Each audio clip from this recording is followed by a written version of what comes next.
पुढच्या बातमीकडे वळूयात। लातूरच्या अहमदपूर चाकूर तालुक्यामधील अनेक गावात पाणी टंचाईची समस्या जाणवू लागलेली आहे। 40 पेक्षा अधिक गावांमध्ये अधिग्रहणाद्वारे पाणी पुरवठा सुरू आहे।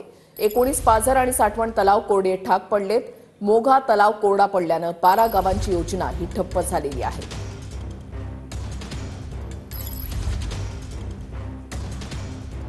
लातूर जिल्ह्यातल्या अहमदपूर आणि चाकूर तालुक्यामध्ये पाण्याच्या टंचाईची भीषणता जी आहे ते दिवसेंदिवस वाढू लागलेलं चित्र आपण पाहतो आहोत। लक्षात घेतलं तर अहमदपूर तालुक्यातल्या 19 पाझर आणि साठवण तलाव जे आहेत ते कोरडे ठाक पडल्याचं चित्र पाहायला मिळतं आणि त्यामुळे अनेक गावांमध्ये पिण्याच्या पाण्याची टंचाई निर्माण झालेली आहे। साधारणतः 40 गावांमध्ये अहमदपूर तालुक्यातल्या पिण्याच्या पाण्याची टंचाई आहे। त्यामुळे विहिरी आणि बोरवेलच्या माध्यमातून अधिग्रहण करून नागरिकांना पिण्याचं पाणी पुरवठा करण्यात येतो आहे। टँकर देखील सुरुवात करण्यात आलेली आहे। अहमदपूर नगर परिषदेने देखील टँकरची मागणी जिल्हा प्रशासनाकडे केली आहे आणि जिल्हा प्रशासनाने टँकर मागेल त्याला टँकर देण्याचा प्रस्ताव जो आहे तो तयार ठेवला आहे। त्यासाठी एक वेगळा कक्ष जिल्हा प्रशासनाने स्थापन केलेला आहे। विहिरीचं अधिग्रहण किंवा बोरवेलचं अधिग्रहण 24 तासाच्या आत करावं अशा प्रकारच्या सूचना देखील जिल्हा प्रशासनाच्या वतीने देण्यात आलेल्या आहेत। दिवसेंदिवस टँकर आणि अधिग्रहणाची जी मागणी आहे ती वाढते आहे आणि 19 साठवण आणि पाझर तलाव अहमदपूर तालुक्यातले कोरडे ठाक पडलेले आहेत। त्यामुळे सिंचनाबरोबरच पिण्याच्या पाण्याचा प्रश्न जो आहे तो निर्माण झालेला आपण पाहतो आहोत।